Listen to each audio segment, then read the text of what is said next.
علم التجوید کی اہمیت۔ الحمدللہ وکفا وسلام علی عبادہ الذین اصطفیٰ اما بعد۔ اللہ تعالیٰ کا ارشاد ہے وَرَتَّلْنَاهُ تَرْتِيلًا، ہم نے قرآن کو بواسطہ جبریل ترتیل کے ساتھ اپنے رسول اللہ صلی اللہ علیہ وآلہ وسلم کو پڑھ کر سنایا۔ اور دوسری جگہ فرمایا وَرَتِّلِ الْقُرْآنَ تَرْتِيلًا، قرآن مجید کو خوب ٹھہر ٹھہر کر اطمینان کے ساتھ پڑھو۔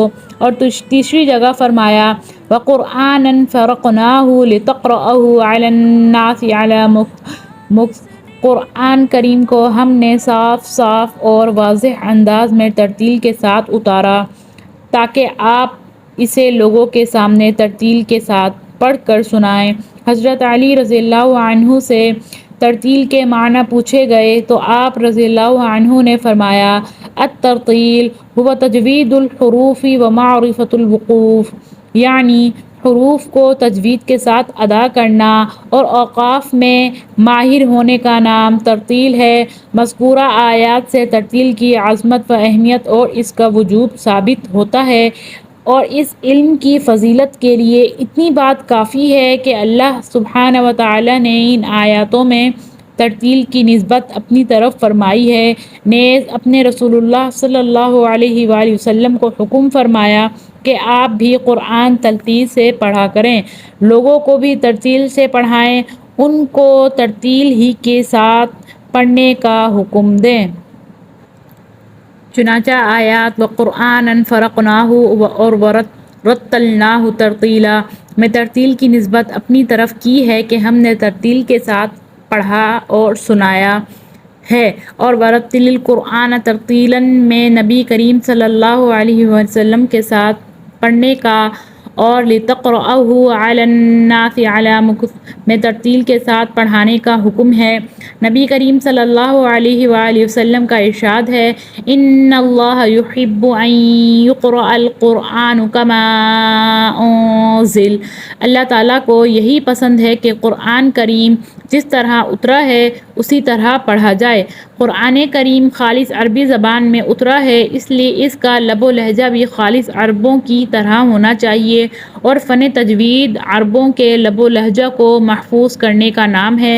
نبی کریم صلی اللہ علیہ وآلہ وسلم کا ارشاد ہے اقرأوا القرآن بلحون العرب واصواتها، قرآن مجید کو عربوں کے لب و لہجہ کے مطابق پڑھو، یعنی ان کی طرح مخارج و صفات ادا کرو، اور یہی فن تجوید ہے۔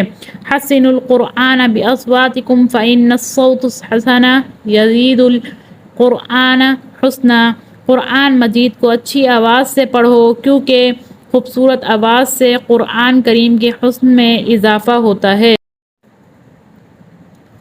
مخرج کی تعریف۔ حرف کے نکلنے کی جگہ کو مخرج کہتے ہیں۔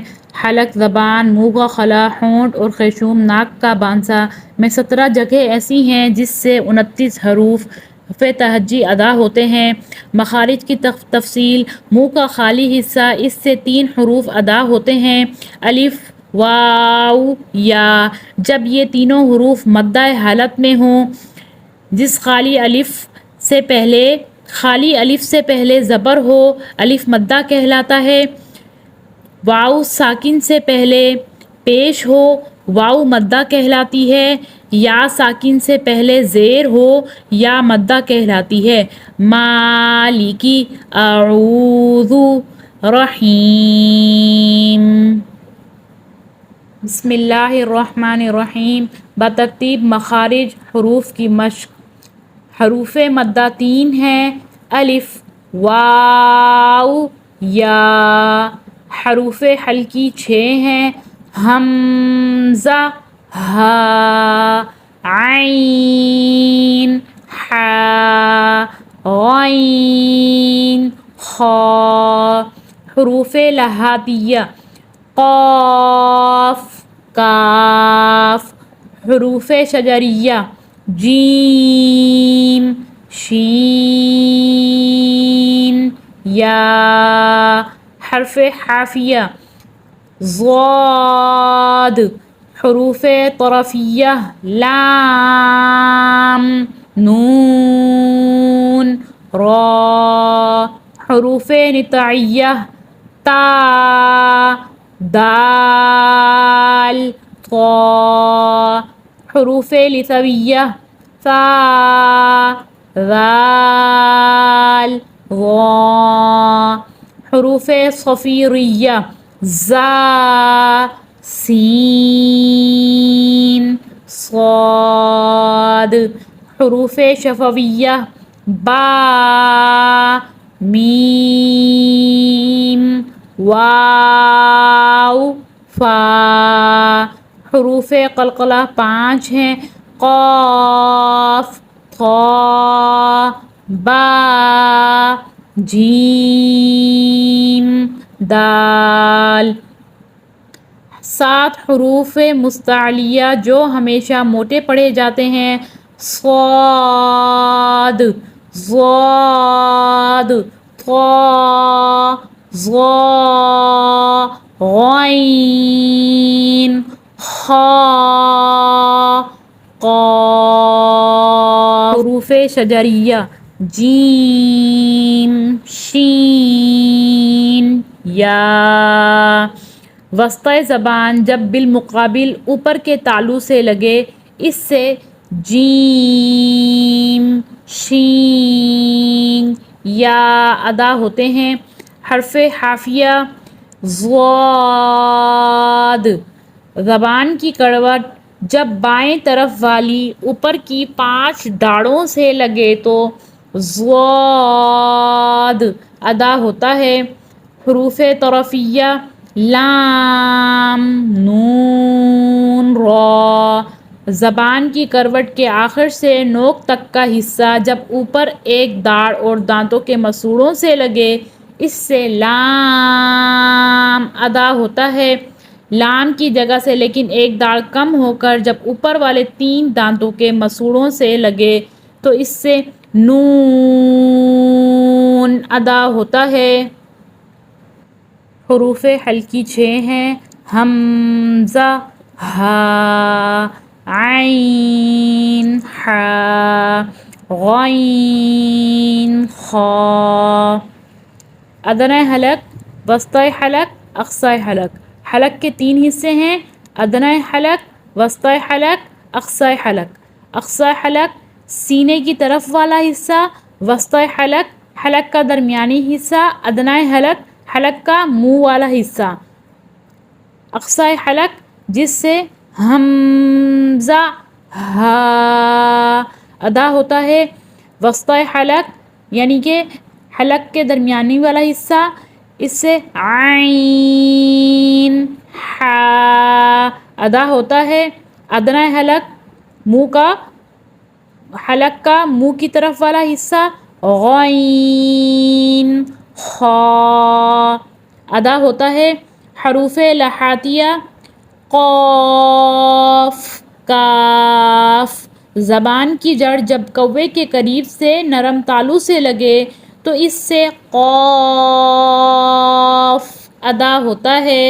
قاف کی جگہ سے ذرا نیچے منہ کی جانب ہٹ کر اس سے کاف ادا ہوتا ہے. زبان کے کنارے کی پشت جب اوپر والے 3 دانتوں کے مسوڑوں سے لگے اس سے را ادا ہوتا ہے. حروف نطعیہ تا دال طا. زبان کی نوک جب اوپر سامنے والے 2 دانتوں کی جڑ سے لگے اس سے تا دال طا ادا ہوتے ہیں. حروف لثویہ ثا ذال ظا. زبان کی نوک جب اوپر والے 2 دانتوں کے سرے سے لگے اس سے ثا ذال ظا ادا ہوتا ہے. حروف صفیریہ زا سین صاد. زبان کی نوک جب اوپر نیچے کے اگلے 2 دانت آپس میں ملیں اس سے زا سین صاد ادا ہوتے ہیں. حروف شفویہ با میم، واو، فا۔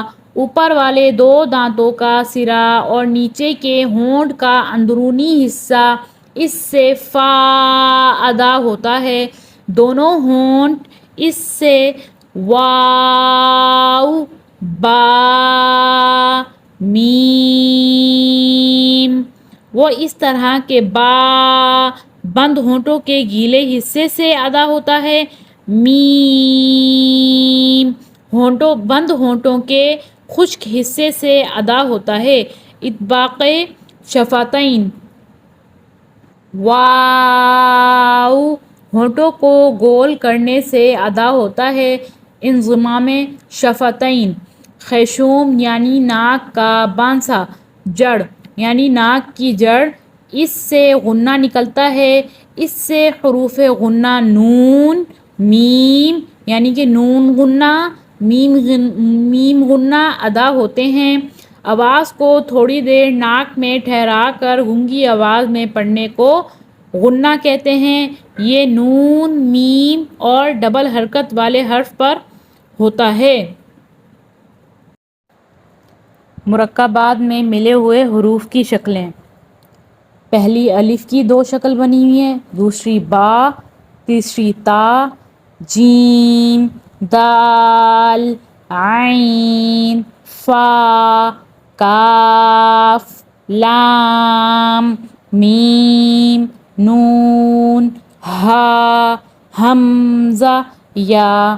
یہ ایک ہی حروف کی دو تین شکلیں بنی ہوئی ہیں جو قرآن پاک میں بھی ہیں اور قاعدے میں بھی ہیں۔